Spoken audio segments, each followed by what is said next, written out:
Woro-woro titah.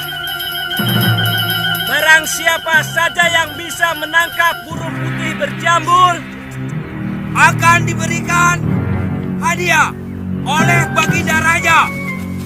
Dan barang siapa dengan sengaja menyembunyikan burung putih berjambul akan mendapat hukuman seberat-beratnya.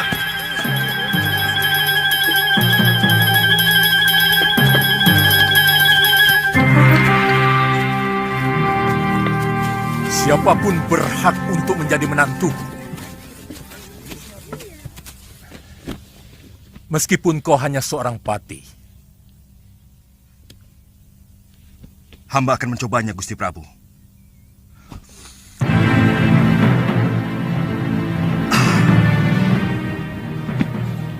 Boleh. Hamba diizinkan masuk ke kamar Putri Paduka. Ya, silakan.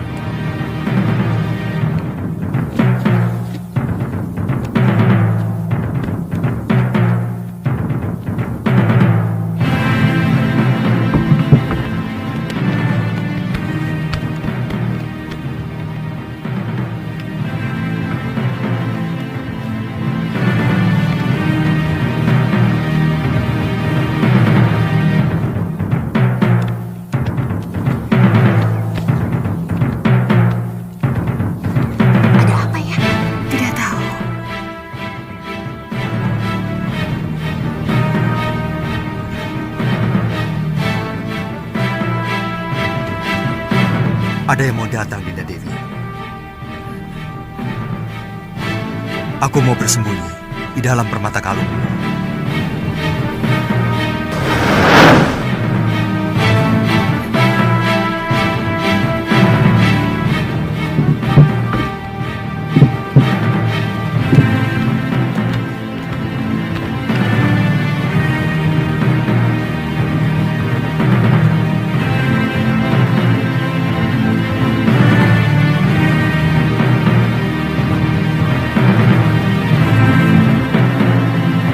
Maaf, Gusti Dewi. Tolong kalung itu diserahkan kepada hamba. Serahkan anakku.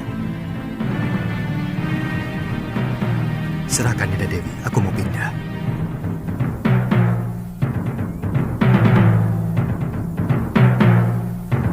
Maaf, kalung tidak usah dilepas. Tolong serahkan giwang yang ada di kuping kiri Gusti Dewi. Serahkan, Dinda Dewi. Aku mau pindah lagi.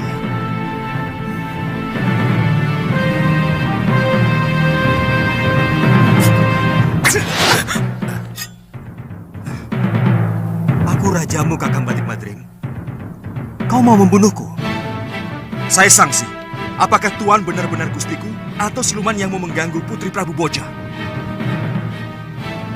Apa sebenarnya keinginanmu? Pasti bukan kebetulan kamu berada di Bojanegoro. Apa tujuan Kakang mengikuti aku?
Siap-siaplah, Tuan.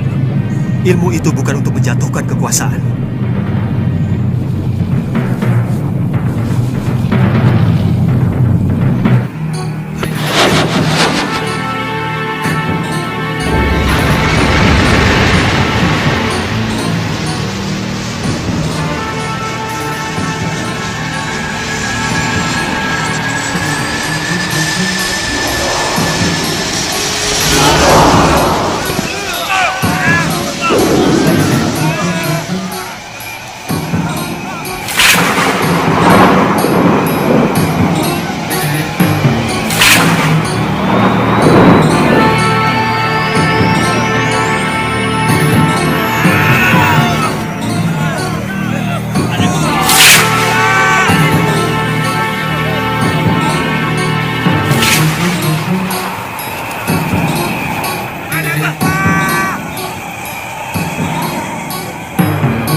Dinda Prabu.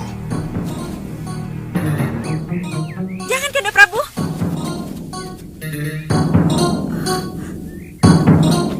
Ampuni hamba, Dinda Prabu. Hamba mengaku kalah. Hamba bersedia menerima hukuman. Tapi tolong, jangan permalukan hamba di negeri ini. Kamu benar-benar bernafsu mau membunuhku, Madrim. Aku tahu itu. Kalau Paduka benar-benar Prabu Angling Dharma, hamba yakin tidak mungkin akan bisa hamba kalahkan. Itu kenapa hamba menyerang Paduka dengan sungguh-sungguh.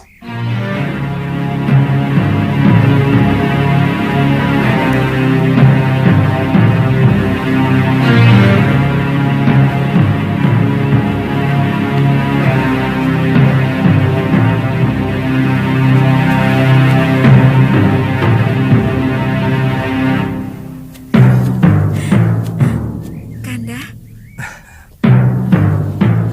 Jangan khawatir. Siapa sebenarnya kamu?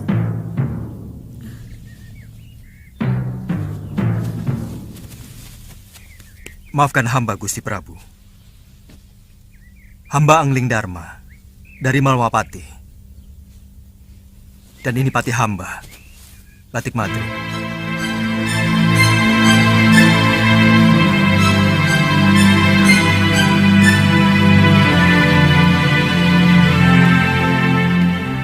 Terus terang, ada dorongan kuat rasa ingin tahu hamba untuk mengikuti apa yang sebenarnya Adi Prabu lakukan dalam pengembaraan. Begitu hamba melihat ternyata Adi Prabu sudah memiliki kekasih baru, timbul kemarahan hamba. Ada semacam kecemburuan yang merasuk dalam diri hamba.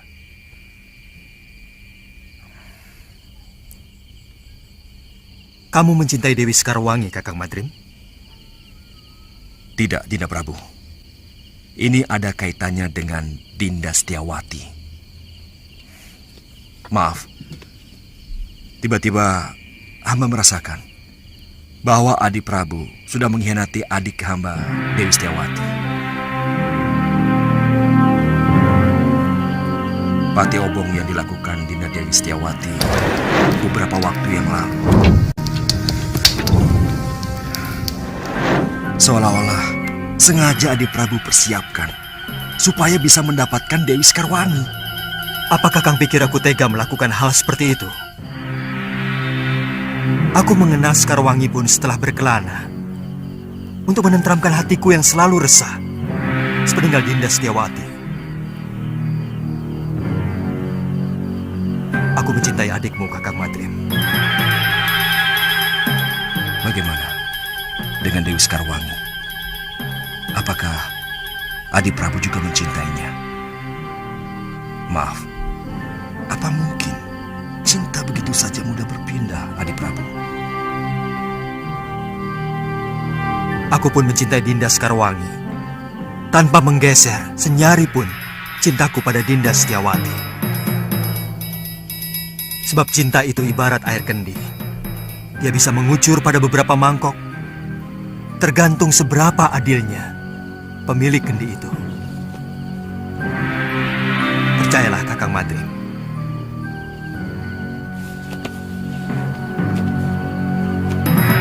Dinda Setiawati adalah belahan jiwa saya. Dan Dinda Sekarwangi adalah belahan sisi lainnya.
Bopo, apa yang telah terjadi? Bopo.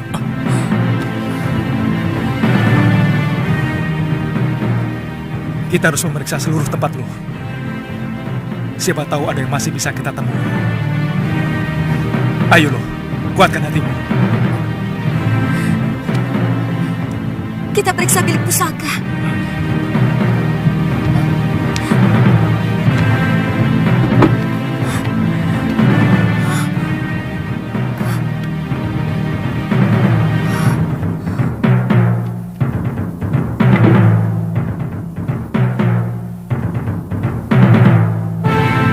Kakak,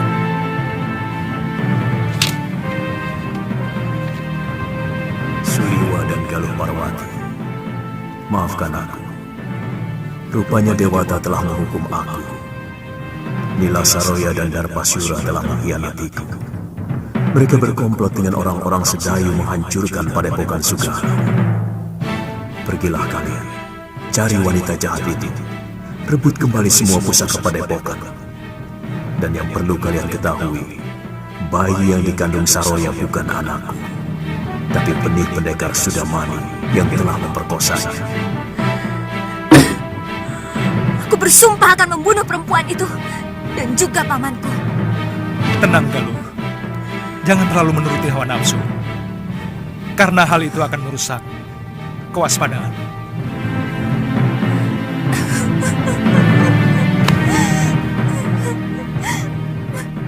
Saya sempat menguburkan 12 mayat yang ternyata saudara seperguruan Nila Saroya dari perguruan Halimun Petang.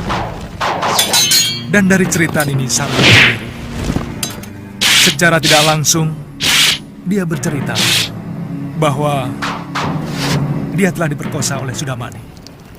Siapa sebenarnya Sudamani? Dia salah seorang dari begitu banyak pendekar yang menginginkan saya. Kenapa dengan Kakang? Dunia persilatan memang sangat membingungkan, Galuh. Entah berapa perguruan dan pendekar yang menghendaki diri saya. Mungkin karena saya seorang tabib. Mereka mengira saya mampu membuat ramuan tertentu yang mereka inginkan. Lalu, kenapa Gusti Prabu membawa perempuan itu kemari? Sebenarnya hanya ingin menolong Nila Saroya yang menderita batin. Karena kejadian yang membuat aib pada dirinya. Dan guru dianggap paling mampu untuk menyembuhkannya. Tapi dia yang membuat kehancuran kepada keluarga saya. Gusti Prabu harus bertanggung jawab atas semua ini. Saya akan ke Malwapati. Bagaimana kalau kita bagi tugas? Nini ke Malwapati, sementara saya mencari guru. Saya yakin guru masih hidup, tapi sangat merasa berdosa kepada Nyai Dewi Sintawati.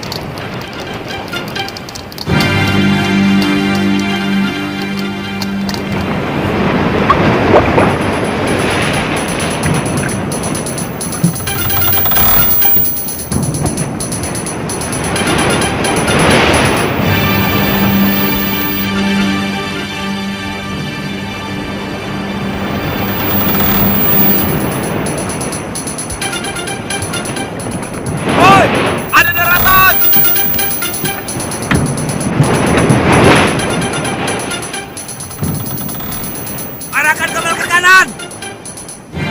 Mandor, suruh anak-anak siapkan senjata. Siapkan senjata kalian cepat! Siapa tahu di pulau itu ada penghuninya. Kalau pulau itu kosong, Cari sumber air minum. Kalau tidak ada, buah kelapa. Kita sudah kehabisan air minum. Wanto, penuh. Cepat. Lihat.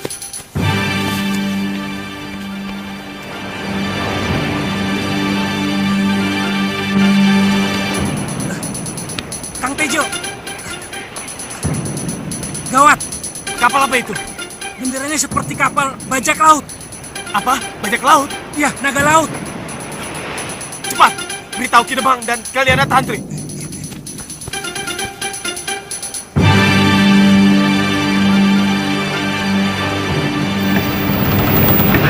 Pertarungan melawan Patih Batik Mandrem. Sinopsis. Pertarungan antara dua kekuatan besar tak terelakkan. Angling Dharma, dengan ajian Narantaka dan ilmu kanuragan dari Resi Wisanggeni, harus melawan Batik Mandrim yang menggunakan ajian tapak setan dan kekuatan manipulasi ilusi. Pertarungan ini bukan hanya fisik, tapi juga adu kecerdasan dan keyakinan. Cerita, di Padang Kamandaka, pertarungan dimulai. Batik Mandrim menggunakan ajian bayangan 1000, membuat Angling Dharma dikepung oleh ratusan wujud palsu. Tapi Angling Dharma menutup mata dan menggunakan ajian Manunggaling Kawula Gusti, menyatu dengan alam dan mampu membedakan mana wujud asli. Pertarungan berlangsung sengit, ilmu demi ilmu dikeluarkan. Batik Mandrim sempat melukai Arya Brahma dan hampir menewaskan Raden Gempita dengan racun gelap merti. Namun, Angling Dharma berhasil menetralisir racun dengan ajian Tirta Kamandalu. Saat Batik Mandrim hendak mengakhiri segalanya dengan ajian pemusnah jiwa, Angling Dharma membalas dengan ajian serat jiwa, yang bukan menyerang fisik, melainkan menyentuh batin. Dalam keadaan setengah sadar, Batik Mandrim melihat bayangan ibunya yang menangis, menyadarkannya akan masa lalu penuh kebencian. Akhirnya, Batik Mandrim roboh, bukan karena kekalahan fisik, melainkan karena jiwanya hancur oleh beban dendam dan penyesalan. Ia sempat berkata lirih, andai aku mengenal kasih, mungkin aku tak jadi begini. Angling Dharma tidak membunuhnya, tetapi menyerahkannya kepada Resi Wisanggeni untuk bertapa dan menebus dosa. Malwapati pun kembali damai, namun Angling Dharma tahu, ancaman masih ada di ujung cakrawala.